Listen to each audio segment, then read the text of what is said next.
Hello everyone, welcome back to my channel, or welcome if you're new, and if you're new, please subscribe, like this video, share this video, and leave a comment. Also follow me on TikTok and on Instagram.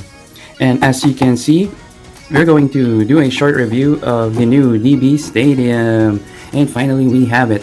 And the two Beyblades are there just to show you the sheer size of it. I've already assembled it and I've tested it already, so yeah. And before we continue, this stadium is brought to us by Beymarket and Hobbies. Check out their Shopee stores link in the description down below. And this stadium is also sponsored by the Bay Detective. So check out his channel and subscribe. Link is in the description down below. So these two guys help bring the DB Stadium to the Werb Nation. So please show them some love. Alright, so first is, yeah, it's bigger than the standard stadium and the Dash Stadium. The Dash Stadium only has one circle at the center and then a couple of walls and some leveled area near the pockets. With the standard stadium, the measurement of the central circle is half an inch bigger than the central circle of this DB Stadium. What's different about this is that the inner circle is deeper.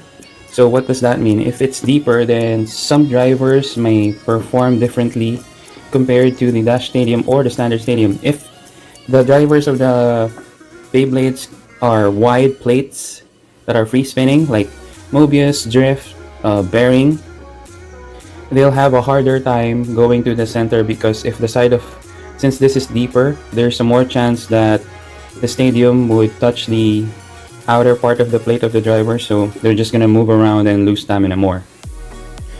Now, this has three levels. So the inner circle, the middle circle, I don't know if you can see it, it's big. Alright, so this is the inner circle, and then it's not really deep, this ridge, so I'm not sure if they can tornado stall here, but this one is deeper.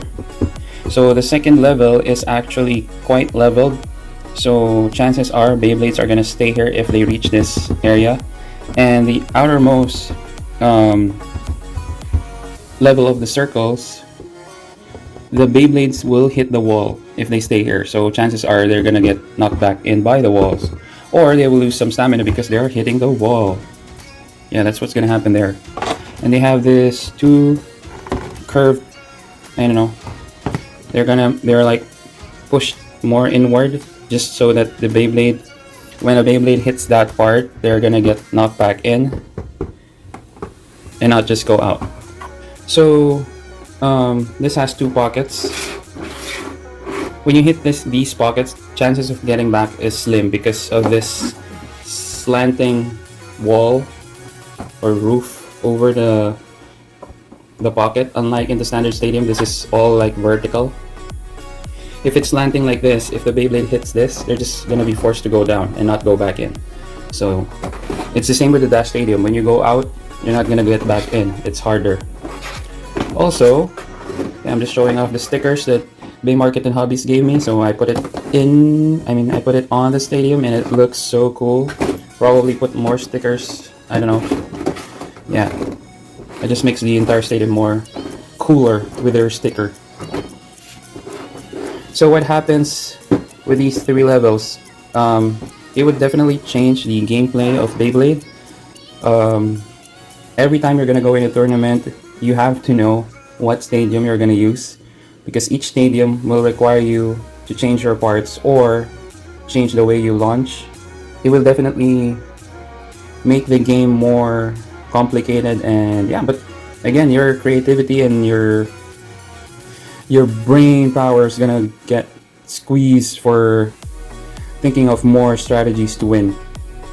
Again, so the inner circle is deeper, chances of scraping is higher, and yet the DB bays have lower discs. So I don't know. I mean, obviously they're made for the DB bays. They're doing great in the stadium, but still, in principle, the deeper the center is, then the more chances of the side of the Beyblades to scrape, especially the bigger ones, the double chassis.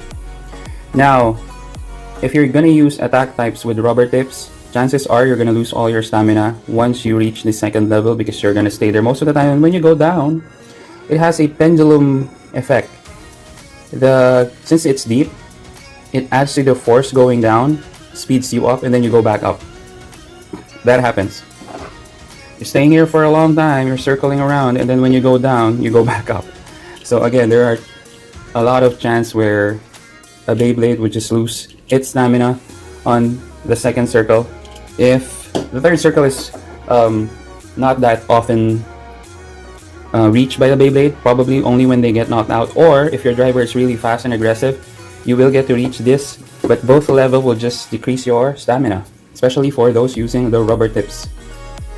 So if you were to ask me what would be my strategy in this stadium, I would probably use stationary attack drivers, or just stationary drivers, just to keep my Beyblade at the center and then just let my opponent go around and, you know, lose its stamina and then hit my Beyblade whenever it's almost ending.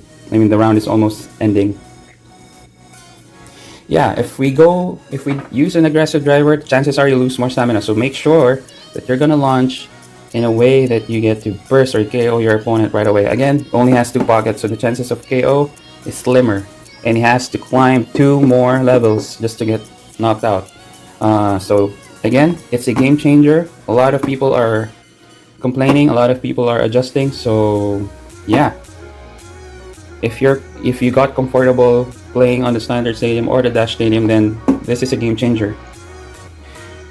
But it's a good change because we're gonna get better at launching, we're gonna get at making combos.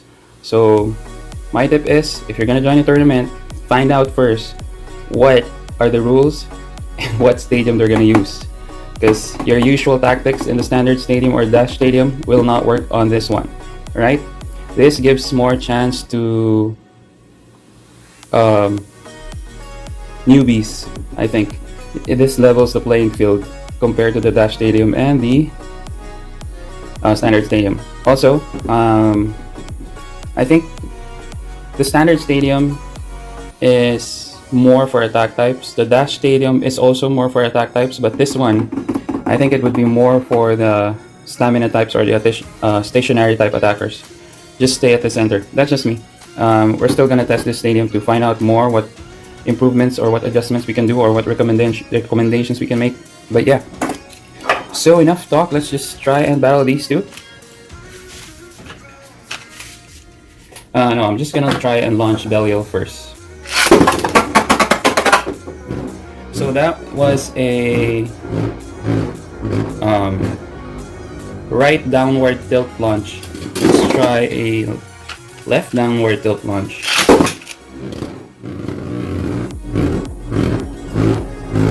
You can do the flower pattern.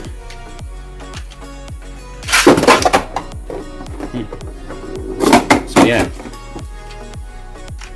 if you try and make an aggressive movement right from the start, chances are you're gonna get stuck on these 2 levels. If you play safe and launch it straight, then it would just stay at the center.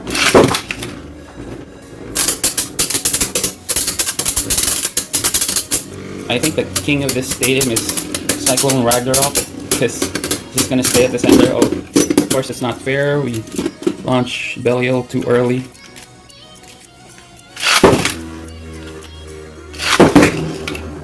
There. You can't get. I think with this stadium you can't be too fancy with your launches, because you would want to try and avoid the 2 outer levels. And see, Cyclone is the king of the DB stadium for now, I think.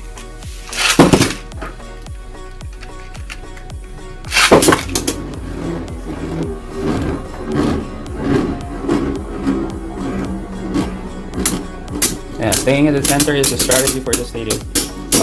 Ooh. Yeah, but of course, when contact points hit each other, recoils will be produced. So that's it for this video. Thank you for watching. Bye.